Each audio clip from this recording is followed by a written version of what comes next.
Hello friends, नमस्कार। स्वागत है आप सभी का एजुकेशन मंत्रा में। देखिए दोस्तों, सबको मालूम है कि काउंसलिंग 3 से 6 जून के मध्य होनी है। विभिन्न जिलों की जो विज्ञप्तियां हैं या जो भी संबंधित दिशा निर्देश हैं वो जारी हुए हैं। तो इस दरमियान बहुत सारी ऐसी चीज़ें हैं जो आप जल्दबाजी में छोड़ देते हैं। कुछ ऐसी चीज़ें लिखी रहती हैं काउंसलिंग के दिशा निर्देशों में जिन पर आपका ध्यान नहीं जाता है और जिसकी वजह से आपको परेशानियों का सामना करना पड़ जाता है।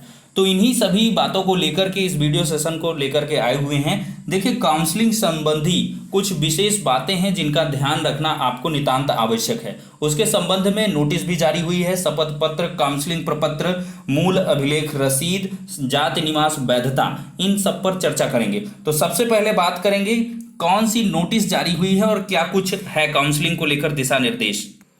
देखिए दोस्तों, हम टेलीग्राम एप्लीकेशन में आ चुके हैं। टेलीग्राम चैनल को जिसने ज्वाइन नहीं किया वो सब ज्वाइन कर ले। बहुत लोगों को ये है कि सर्च में नहीं आता है या हम ढूंढ नहीं पाते हैं। तो टेलीग्राम एप्लीकेशन में इस तरह से आप सर्च करेंगे, @एजुकेशन लिखेंगे, EDUCATION, एजुकेशन मंत्रा इस तरह से लिख देंगे, सॉरी। तो फिर हमारा ये चैनल मिल जाएगा। यहाँ पर टैप करेंगे और यहाँ पर आपको ज्वाइन का बटन मिलेगा। तो ज्वाइन से आप ज्वाइन कर लीजिए। देख लिए आपके लगभग 6,500 भाई बंधु यहाँ पर जुड़ चुके हैं अब तक। और इसमें देखिए, जैसे ये लॉकडाउन 5 को लेकर जो गवर्नमेंट ऑर्डर है यूपी का, वो हम डाल दिए हैं। सचिव की काउंसलिंग की PDF भी आपको यहाँ पर मिल जाएगी। और इसके बाद बुलंदशहर की विज्ञप्ति है, वो सारी की सारी चीज़ें हैं, आपको सब मिलती रहेंगी। लॉकडाउन की डायरेक्टरी जो है, ऑल इंडिया की, गोरखपुर की विस्तृत विज्ञप्ति, चरित्र प्रमाण पत्र का फॉर्मेट और बहुत सी, जैसे ये देख लीजिए यहाँ पर 500 प्रपत्र ऑनलाइन किए गए, ये किसी यूनिवर्सिटी का है। जहाँ से जैसे भी, और समाचार पत्रों की अहम खबरें यहाँ पर, और इसके बाद कोर्ट के ऑर्डर वगैरह, समय समय पर हर एक चीज़ आपको मिलती रहेगी। तो फटाफट इसको ज्वाइन कर लीजिएगा। अब हम बात करते हैं क्या कुछ दिशा निर्देश हैं। देखिए दोस्तों, 3 से 6 जून के मध्य 69,000 सहायक अध्यापक भर्ती हेतु आयोजित काउंसलिंग में प्रतिभाग करने वाले विद्यार्थियों हेतु कोविड-19 के संक्रमण को दृष्टिगत रखते हुए आवश्यक दिशा निर्देश दिए गए हैं। पहला क्या है कि काउंसलिंग स्तर पर मात्र अभ्यर्थी को ही प्रवेश दिया जाएगा। यानी कि सिर्फ और सिर्फ स्टूडेंट जो एप्लीकेंट है कह लें, वही जाएगा। इसके गार्जियन वगैरह किसी को भी जाने की अनुमति नहीं है। तो अपने साथ गार्जियन वगैरह को ना लाएं। अगर महिलाएं हैं तो वो ला सकती हैं, लेकिन उनको बाहर रहना पड़ेगा। फिर देखिए, काउंसलिंग स्थल में प्रवेश के समय एवं काउंसलिंग कराते समय अभ्यर्थियों से अपेक्षा की जाती है कि वो सोशल डिस्टेंसिंग का पालन करें। सभी लोग पर्याप्त दूरी, लगभग 2 मीटर की दूरी बना के रखेंगे। देखिए, सबसे बड़ी बात है, यहाँ पर जान है तो जहान है। ऐसी विकट परिस्थितियों में काउंसलिंग वगैरह को सिर्फ और सिर्फ इसलिए कराया जा रहा है कि जल्द से जल्द 69,000 शिक्षक भर्ती कंप्लीट हो। इसमें अन्य किसी भी प्रकार की अड़चन देखने के लिए ना मिले। देखिए, विभिन्न प्रकार के केस हो रहे हैं, उनके संदर्भ में हमने ये कह दिया कि ये अच्छी बात नहीं है। तो उस पर सब बहुत सारे, लगभग कुछ लोग ऐसे, देखिए, जिसका हित प्रभावित होगा वो एकदम टूट पड़ता है कि आप ऐसे कह रहे हैं। आप तो सोचते हैं कि बस भर्ती कंप्लीट हो जाए।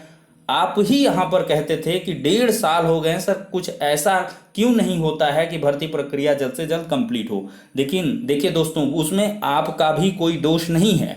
वो निजी स्वार्थ है और वो सबके पास होता है। मानव स्वभाव है कि जिसका सिलेक्शन नहीं होगा या जिसका हित प्रभावित होगा, उसको वो बातें अवश्य ही बुरी लगेंगी और कुछ को अच्छी लगेंगी। लेकिन एक कॉमन वे में देखा जाए तो अब भर्ती प्रक्रिया को जल्द से जल्द संपन्न हो जाना चाहिए। क्योंकि जितने केस करने थे आपको पहले कर लेते। उत्तर कुंजी को लेकर चाहे जो कुछ भी है, जितने भी केस चल रहे हैं, हम सबकी क्रिटिसाइज करते हैं कि एट दिस लेवल ये सही नहीं है। 1.5 साल का वक्त गुजर गया है, लेकिन PNP ने भी कुछ विसंगतियां की हैं उत्तर कुंजी को लेकर, जिसकी वजह से न्यायालय में प्रकरण गया हुआ है। अब देखिए, उत्तर कुंजी से जिसको विशेष लाभ नहीं है तो वो लोग कहेंगे कि भर्ती फंस रही है, लेकिन जिसका 1-2 अंक से रह रहा वो अवश्य जाएगा। इसी प्रकार से ओवरलैपिंग प्रकरण पर है। ओवरलैपिंग प्रकरण से जिनको लगता है कि ओवरलैपिंग नहीं होगी तो हमारा सिलेक्शन हो जाएगा, तो वो लोग कोर्ट गए हैं। और जिनका नहीं हो रहा है एकदम से, UR का भी ऐसा कैंडिडेट जिसका सब तरीके से फायदा है, वो सोच रहा है कि भाई भर्ती सबसे पहले हो जाए। अब यहाँ पर कुछ ऐसे कैंडिडेट हैं कि जिनका नहीं हो रहा किसी भी पैमाने पर, वो सोचते हैं भर्ती रद्द ही क्यों ना हो जाए। कुछ लोग ये सोचते हैं कि भर्ती पर जो है जांच बैठा दिया जाए, इसके सिलेक्शन प्रोसीजर को रोक दिया जाए। वहीं पर शिक्षा मित्र चाहते हैं कि सीटों को उनकी रिजर्व करते हुए भर्ती प्रक्रिया को कंप्लीट किया जाए। तो मतलब जो जिस प्रकार से अपना हित चाहता है, जिस प्रकार से उसका हित संभव है, वो वैसा प्रयास करता है। लेकिन कुल मिलाकर भर्ती जब आखिरी मोड़ पर है, तो ऐसे में जब भी जो भी इस प्रकार की स्थितियां बन रही हैं, वो थोड़ा सा भर्ती प्रक्रिया के लिहाज से निराशाजनक है।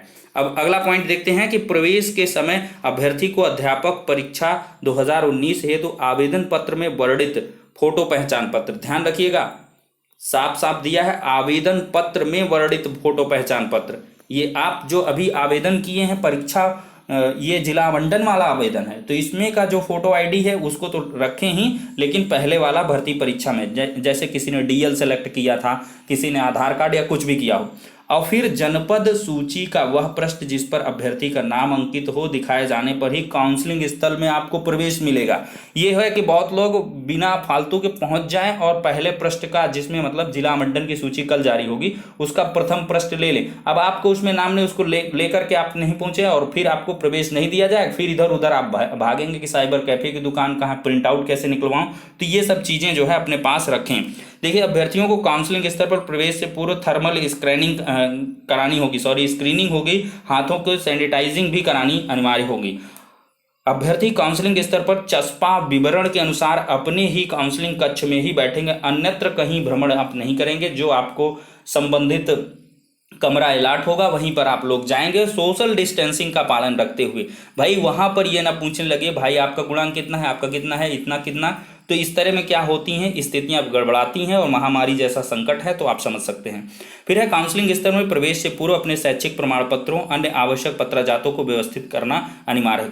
तो यही कह रहे हैं कि घर से ही सब कुछ कंप्लीट करके लेके चलिए। जो स्व हस्ताक्षर वाला है, मतलब स्व प्रमाणित वाला, सभी डॉक्यूमेंट्स में अपने जो छायाप्रतियां हैं सब में स्व प्रमाणित लिख के सिग्नेचर वगैरह मेंटेन कर लीजिए, जिससे कि आपको वहां बस जैसे ही आपका नाम बुलाया जाए आप वहां पे पहुंचे, मूल अभिलेख दिखाएं और इसके बाद डीडी जमा करें। जो भी है सब कुछ जो है आपका जितना भी डॉक्यूमेंट होगा वो देख लिया जाएगा, फिर इसके बाद वेरीफाई हो जाएगा 10 से 5 मिनट, बस इसके बाद आप सीधे चले आएँ। सैनिटाइजर ले लें और इसके बाद हाथ वाथ धुल के अपना आराम से बैठें अपने निजी वाहनों पर और अपने घर चले आएँ। ठीक है। अभ्यर्थियों को यह सलाह दी जाती है कि वो पानी की बोतल, सैनिटाइजर भी अपने साथ रखें। देख लीजिए वो पॉइंट आ भी गया।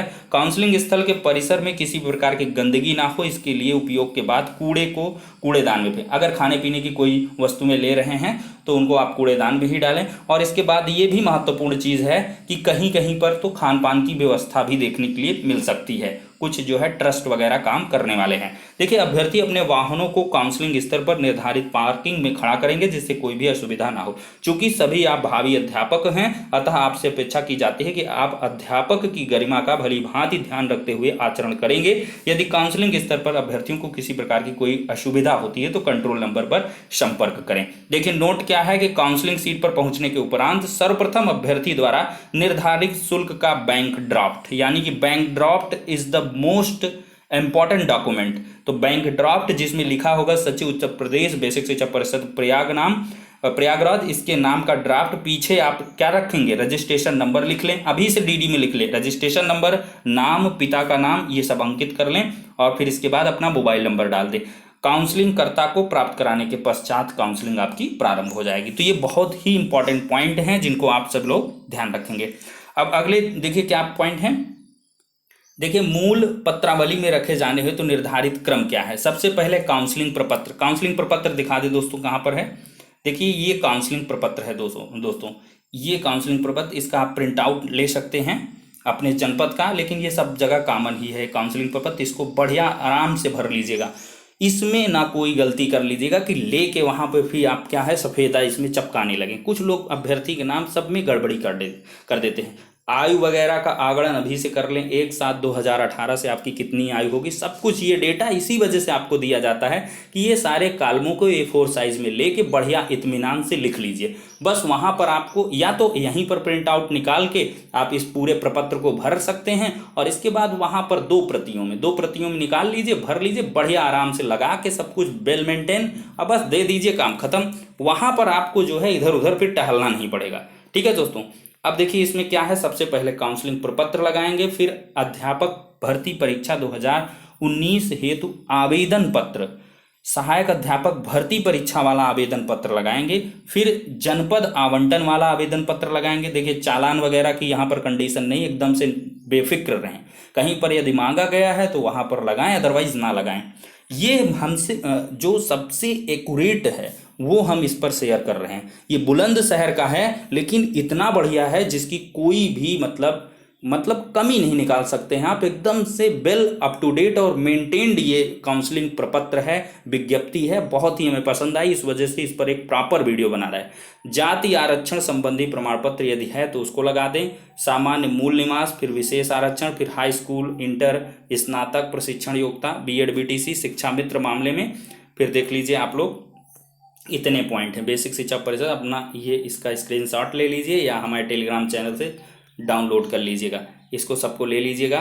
फिर अध्यापक पात्रता परीक्षा प्रमाण पत्र यानी कि टेट सीटेट जो भी हो, फिर सहायक अध्यापक वाला जो 19 का पत्र ले लीजिएगा, उसका फोटो कॉपी रिजल्ट का।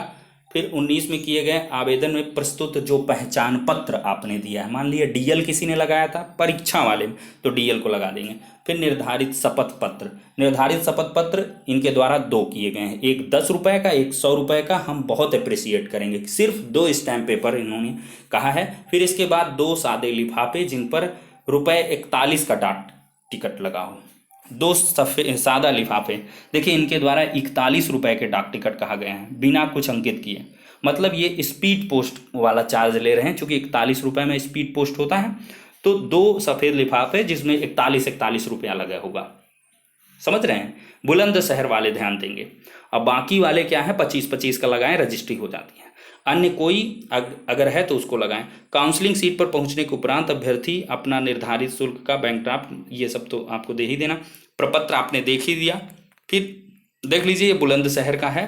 फिर टीटी निवास आरक्षित वर्ग के प्रमाण पत्र अंकपत्र मूल रूप में प्राप्ति की दोस्तों रसीद, मतलब इसको आपको 2 प्रतियों में प्रिंट आउट निकाल के रखना है, एक प्रति वो आपको हैंड ओवर कर देंगे और एक प्रति वो खुद रख लेंगे। ठीक है दोस्तों, इसमें सब कुछ डेटा भर लेंगे, फिर कुल योग लिख लें, मतलब हाई स्कूल अंक पत्र प्रमाण पत्र, किसी का अंक पत्र सह प्रमाण पत्र है तो यहाँ 1 संख्या लिखेंगे, इंटरमीडिएट का 1 अंक पत्र 1 प्रमाण पत्र यहाँ पर 2 लिख दें, स्नातक के 3 अंक पत्र हैं 1 प्रमाण पत्र तो 4 लिख लें, प्रशिक्षण योग्यता के 4 सेमेस्टर होते हैं, एक वो अलग 5, फिर इस तरह ये 1 अन्य कोई है तो उसको मेंशन करके कुल योग, अभ्यर्थी का हस्ताक्षर, दिनांक, प्राप्तकर्ता के नाम, ये सब कुछ आपको हैंड ओवर कर देंगे। ठीक है दोस्तों, फिर इसके बाद आगे बढ़ते हैं। देखिए ये भी बहुत इंपॉर्टेंट पन्ना है, इसको आपको प्रिंट आउट निकाल लेना है और इसमें सारी सूची भर लेना है, जो भी ये चीज़ें हैं इनको भर लें। ठीक है दोस्तों, इनको भर के आप जो 2 फाइल लेंगे ना, तो हमारे अकॉर्डिंग आप 2 रुपये वाली फाइल लीजिए। जी हाँ, अमाउंट कम लगेगी, शायद 2 की है या 5 की इस तरह मिलती है, मतलब खाकी कलर की जो आती है, उसमें जो मतलब एकदम से प्लेन टाइप हो, उसमें आप पूरा ये पेज चिपका लेंगे। ठीक है, आराम से सारा डेटा भर लेंगे। इसमें से सहूलियत रहती है, जब आपकी काउंसलिंग होगी और फिर इसका बंडल वगैरह बनाया जाता है तो आपको काउंसलिंग में सहूलियत मिलती है और उनको भी रखने में, तो इस वजह से ये चीज़ आप भर के रख लेंगे।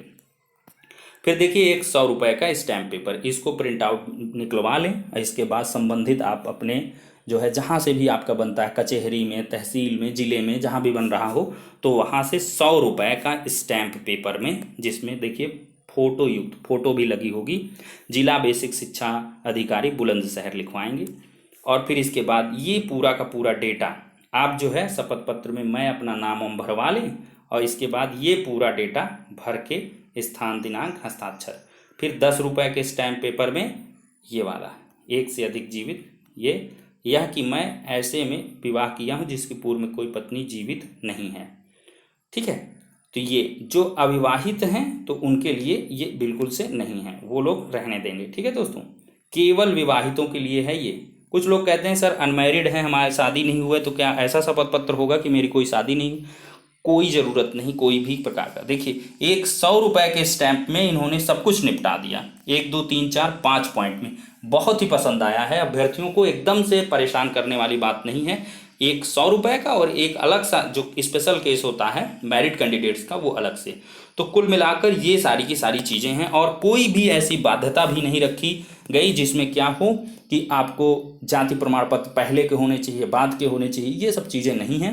आप पुराना भी लेके जाएं आराम से और नया भी लेके जाएं, और जो भी थोड़ा सा कांटेक्ट कर लें वहाँ पर जो काउंसलिंग करें उनसे कहें कि सर जो है आवेदन की तिथि के पहले का होना चाहिए कि नया वाला ले रहे हैं, तो जैसा वो कहेंगे आप उसी को बढ़िया रख के दे दीजिए। अदरवाइज आपके पुराना नहीं है तो there is no option for you, आप सीधे नया वाला लगाएं, कोई दिक्कत नहीं होगी जहाँ तक हमारे अकॉर्डिंग, और आपके पास कोई ऑप्शन भी नहीं है तो इसको आप करें। तो ये सारी की सारी चीज़ें दोस्तों ध्यान में रखेंगे, और जो बुलंदशहर से हैं वो अवश्य इसको करवा लें, अन्य जनपदों का इंतजार करिए। लेकिन जो बहुत सारी चीज़ें हैं वो कॉमन हैं, इस विज्ञप्ति में बहुत सारी चीज़ें कॉमन हैं, वो सब आपको देखने के लिए मिल जाएंगी। तो इनके लिहाज से, इनके संबंध में आप अपने जो है प्रमाण पत्रों को, अंक पत्रों को व्यवस्थित कर लें, सहेज के रख लें और तैयारी भी कर लें। तो ठीक है दोस्तों, इस वीडियो में इतना ही। नेक्स्ट वीडियो में मिलते हैं, तब तक के लिए शुक्रिया, धन्यवाद।